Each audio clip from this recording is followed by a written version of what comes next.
My name is Delaney Cross, and my mother is currently explaining to our entire family why my life is a monument to wasted potential. She does it with the practiced ease of a concert pianist, each note of disappointment landing with perfect cutting precision. We are seated around a dining table, groaning under the weight of an Easter brunch she spent 3 days preparing, a honey-glazed ham sweating under the lights, asparagus spears tied in neat little bundles, a mountain of scalloped potatoes oozing with cheese. Everything is perfect. Everything is pastel. Everything is a lie. She doesn't know that in approximately 47 minutes, the life she has so carefully curated will be systematically dismantled. She doesn't know that the person responsible for its demolition is sitting right here, calmly cutting a piece of ham, listening to the eulogy for a career she doesn't understand. She thinks I investigate paperwork. She has no idea what that paperwork says. The memory that started it all is 15 years old, but it lives in my bones, as sharp and clear as the winter air on the day it was born. I was 22, home from college for Christmas break, and the air in my parents' kitchen was thick with the scent of pine needles and brewing coffee. My father was reading the paper, my mother was arranging cookies on a platter, and my sister, Chloe, was scrolling through her phone, already a world away. I had waited for a moment of quiet, a brief pause in the domestic rhythm. "I have something to tell you," I said. The words felt too loud in the small space. My father lowered his paper. My mother stilled, a gingerbread man held aloft in her tongs. "I'm enlisting," I said. "In the army." Silence. Not a peaceful silence, but a dense, heavy one that sucked the air out of the room. My father's brow furrowed, a slow gathering of clouds. But it was my mother's face I watched. Her expression didn't change, not at first. It simply hardened. The soft lines around her mouth tightened into something brittle. "For what?" she finally asked. Her voice was flat, devoid of curiosity. It was the voice of an auditor, not a mother. "I want to serve. I want to do something that matters." She let out a short, bitter laugh. It was a sound like ice cracking. "And you think that's how you do it? By letting them shave your head and teach you how to march in a line? Delaney, don't be ridiculous. You have a degree in political science. You could go to law school. You could work on the Hill. You could do something real." Something real. The phrase hung in the air between us. My father cleared his throat. "Now, Helen, let's hear her out." But she was already shaking her head, placing the gingerbread man on the platter with a sharp click. "There's nothing to hear. She wants to throw her life away to be a glorified secretary in a uniform, shuffling papers in some dusty office on a base in the middle of nowhere. Is that what you want, Delaney? A life of paperwork?" That was the moment, the fracture point. I could have fought. I could have screamed, argued, listed all the noble reasons, the patriotic fervor, the deep-seated need to be part of something larger than myself. I could have told her about the recruiter who spoke of honor and commitment, words that resonated in a part of my soul I hadn't known was empty. But I saw the closed loop of her logic. Her definition of success was a narrow, well-lit path, a prestigious job, a suitable husband, a home in a good school district. Anything outside of that was not just failure. It was a willful act of defiance against the life she believed I was owed. To her, the army wasn't service. It was a place for people with no other options. So I said nothing. I simply stood up, the legs of my chair scraping against the linoleum, and walked out of the room.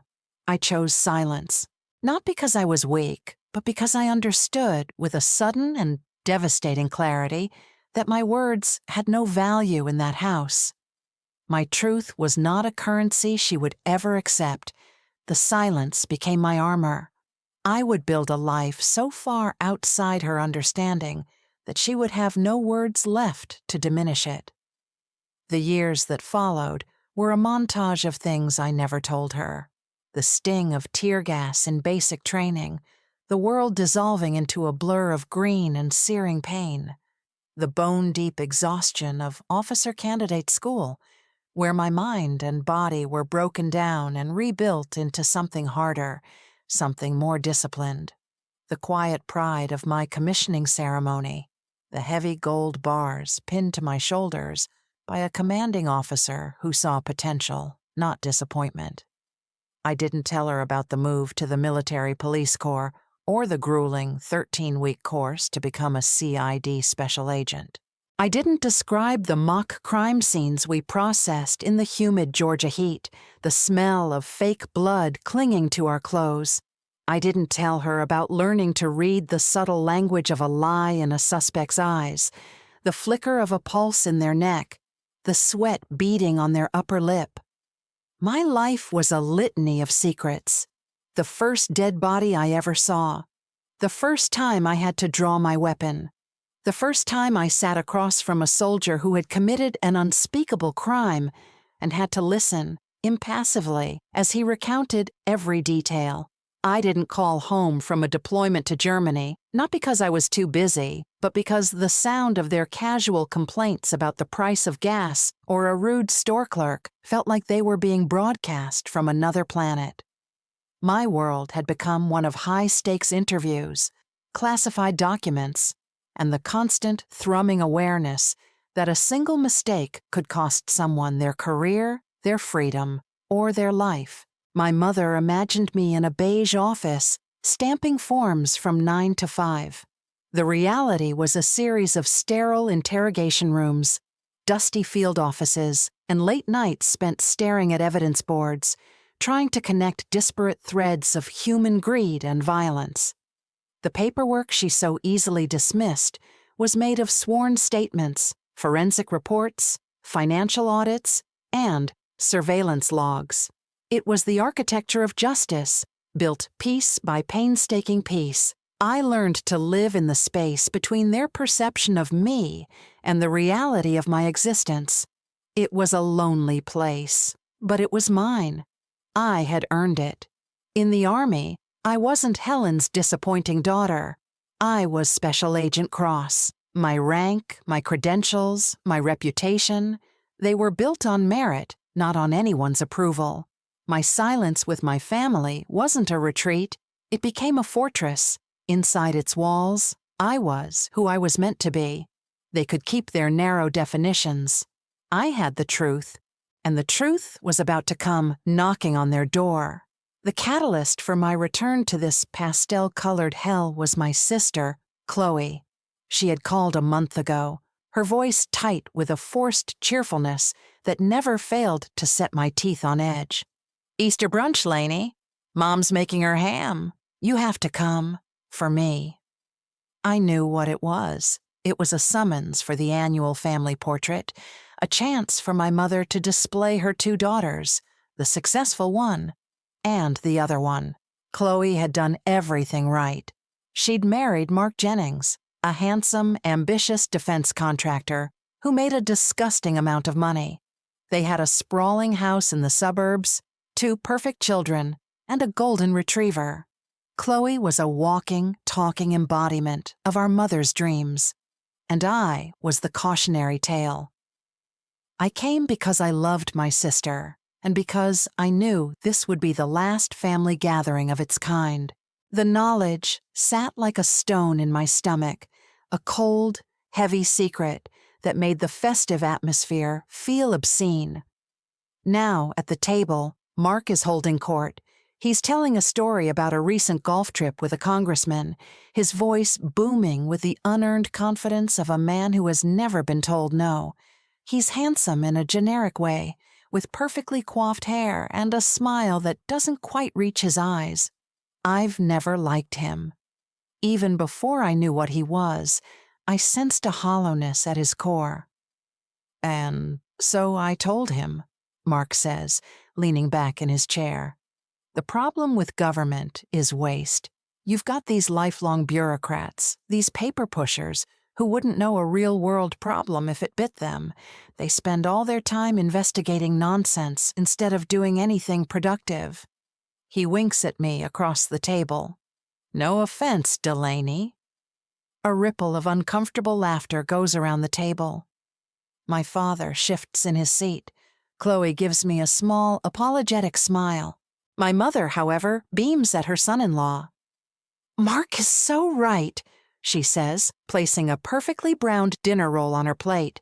"It's what I'm always telling Delaney. She has all this potential, but she's content to just investigate paperwork, instead of doing something real, something with an impact." The phrase lands like a physical blow. Something real. The same words from 15 years ago, polished and redeployed with fresh certainty. My hand, holding my fork, stills for a fraction of a second. I can feel the weight of my Sig Sauer P320, holstered discreetly at the small of my back beneath my blazer. It feels very real. The 18 months of my life I poured into Operation Gilded Cage feel real. The 3 confidential informants I cultivated, the thousands of pages of financial records I subpoenaed, the pre-dawn surveillance I conducted, it all feels painfully real. I look at Mark, who is basking in my mother's approval. He has no idea that the nonsense I've been investigating is his intricate scheme of shell corporations and falsified invoices, a fraud that has siphoned over $9 million from the Department of the Army. He doesn't know that his name is at the top of an indictment that has been sealed by a federal judge for the last 72 hours. I take a slow sip of my iced tea. The condensation on the glass is cold against my fingers. I meet my mother's gaze. "You didn't ask what the paperwork was about." My voice is quiet, but it cuts through the chatter. Her smile falters. "Well, what is there to ask? It's government work. It's all the same. Forms, regulations. It's safe. It's stable. I just wish you'd apply yourself to something more ambitious."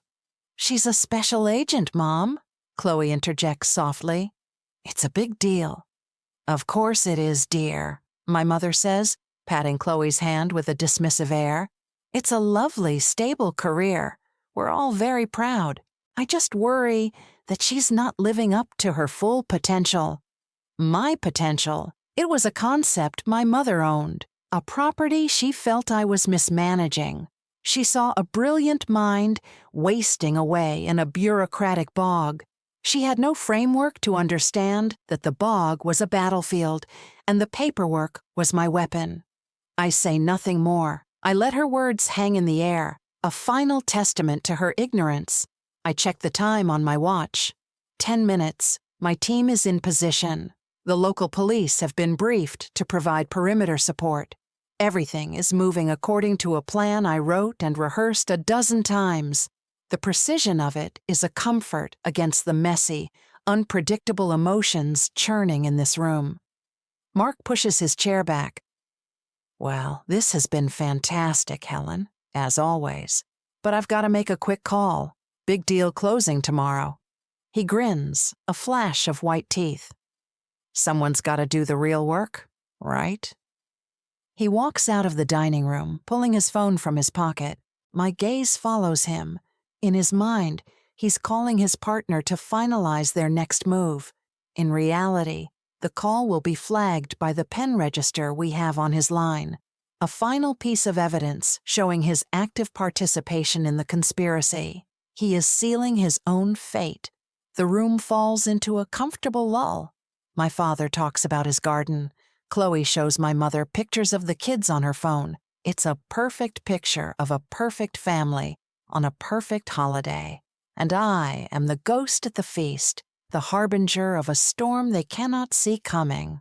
A cold calm settles over me. The emotional turbulence of the last hour recedes, replaced by the detached focus of the professional. This is no longer a family brunch. It is a tactical environment, and the operation is about to go active. 5 minutes. 3, 1. The doorbell rings. It's a sharp, decisive sound that slices through the gentle hum of conversation. Everyone looks up. "I'll get it," Chloe says, rising from her chair. "Must be the Hendersons dropping off the dish they borrowed." My mother frowns. "I wasn't expecting anyone." I place my napkin on the table. My muscles are coiled, ready. I can hear Chloe's footsteps in the foyer, the click of the lock, the squeak of the front door opening. Her voice floats back, confused. "Oh, hello, can I help you?" A deep male voice responds. Formal, official. "Ma'am, we're looking for Special Agent Delaney Cross." A beat of stunned silence from the dining room. My mother's head whips around to look at me, her brow furrowed in utter confusion. "Delaney, what's going on?" I don't answer her. I stand up and walk toward the foyer, my steps even and measured. The spell is broken. The two realities of my life are about to collide. Standing on the welcome mat are two uniformed military police officers. They are large men, their presence filling the doorway, their expressions impassive. Behind them stands a man in a dark suit, his face familiar. It's Chief Warrant Officer 5, David Miller, the lead case agent from the Quantico field office, who I'd requested to handle the arrest. He's a legend in CID, a man with 3 decades of experience and eyes that miss nothing. He sees me and his posture straightens slightly, a silent acknowledgement. "Agent Cross," he says, his voice a low rumble of authority. "Chief Miller," I reply, my voice steady. "You're on time." Behind me, my mother has appeared, wiping her hands on her apron. "What is this? Delaney, who are these men?" Before I can answer, Mark comes jogging down the stairs, his phone pressed to his ear. Total disaster. The whole thing's falling apart. He stops dead when he sees the uniforms in the doorway. His face goes pale. The phone slips from his grasp and clatters onto the marble floor. Something in my mother's expression shifted. The confusion was curdling into a nascent fear. She looked from the stoic MPs to her son-in-law's ashen face, and then to me, her eyes wide with a question she didn't know how to ask. Chief Miller ignored them both. His focus was entirely on Mark. He took a step forward, his movements economical and precise. He didn't raise his voice. He didn't need to. The authority radiated from him. "Mark Jennings," he stated, the words clear and cold in the sudden silence of the house. "You are under arrest, pursuant to a federal warrant for violations of Title 18, United States Code, Section 1343, wire fraud, and conspiracy to defraud the United States government." The words detonated in the quiet foyer. Chloe made a small, wounded sound, like an animal in pain. "What? No, there's a mistake." Mark was frozen, his mouth slightly agape. He looked like a statue, all his swagger and charm stripped away, leaving only a hollow shell of disbelief. You can't be serious." "We're perfectly serious," Miller said. He nodded to one of the MPs, who stepped forward, producing a pair of handcuffs. "You have the right to remain silent. Anything you say can and will be used against you in a court of law." The familiar words of the Miranda warning echoed in the grand foyer, a surreal intrusion of harsh reality into a world of pastel decorations and the lingering scent of baked ham. Chloe rushed to Mark's side, grabbing his arm. "This is a joke. Mark, tell them it's a mistake." But Mark couldn't speak. He was staring at me. His eyes, moments ago full of condescending amusement, were now wide with dawning, horrific comprehension. The pieces were clicking into place in his mind, forming a picture of absolute betrayal. His sister-in-law, the quiet one, the paper pusher. My mother finally found her voice. It was a strangled whisper. "Delaney, what is this?" I turned to face her. Her perfectly made-up face was a mask of shock, her skin stretched taut over her cheekbones. The color had drained away, leaving her looking old and fragile. Chief Miller answered for me. He gestured toward me with a respectful nod of his head. "Ma'am, your daughter, Special Agent Cross, has been the lead investigator on this case for the past 18 months. It was her investigation that uncovered Mr. Jennings's activities. We are here at her direction." That was it.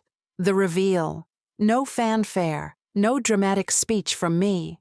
Just a simple, factual statement from a man whose authority was beyond question. The air left my mother's lungs in a rush. Her hand flew to her mouth, and her eyes locked on mine. In them, I saw the complete collapse of the world she knew. The successful son-in-law, the perfect marriage, the secure future. All of it was a lie. And the daughter she had dismissed as a failure, a disappointment, was the one who had brought the truth to light. The paperwork. The word was a silent scream in the space between us. All those years of her derision, her pity, her backhanded compliments. They all circled back to this single, devastating point. My life wasn't a failure to launch. It was a long, slow-burning fuse, and she had been standing next to the bomb the entire time. The MP's cuffed Mark, the metallic click of the restraints, brutally final. Chloe began to sob, her body shaking. My father had come to the doorway, his face grim, and was trying to comfort her. My mother didn't move. She just stared at me, her mind clearly struggling to reconcile the daughter she thought she knew with the woman standing before her.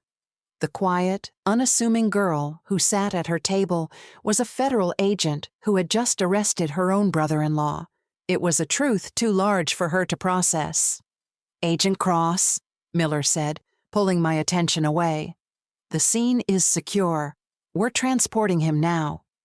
"Thank you, Chief," I said. My voice was calm, professional. Inside, my heart was a cold, hard stone in my chest. This was not a victory. There was no triumph, only the grim satisfaction of a job done correctly. As they led a stunned and silent Mark out the door, my mother took a step toward me. Her eyes were swimming with a chaotic mix of emotions, horror, betrayal, and a sliver of something that looked like awe. "You knew," she breathed, the words barely audible. "This whole time, at this table, you knew you were going to do this." "Yes. This was your case? Your paperwork?" "Yes," I said again. I didn't offer any more. There was nothing else to say. The evidence was walking out her front door in handcuffs. For the first time in my life, my mother was speechless. She looked around her perfect home, at the perfect family now shattered, and then back at me. She saw me. Really saw me. Perhaps for the very first time. Not as the daughter who didn't go to law school, but as a stranger. A person with a life and a purpose so far beyond her comprehension that it terrified her. She opened her mouth, then closed it. What could she possibly say? "I'm sorry? I was wrong?" The words didn't exist in her vocabulary. I walked past her, over to my sister. Chloe was weeping into my father's shoulder. I put a hand on her back. It was trembling. "I'm so sorry, Chloe," I said softly. She looked up at me, her face streaked with tears and mascara. "You did this?" she whispered, her voice thick with disbelief and accusation.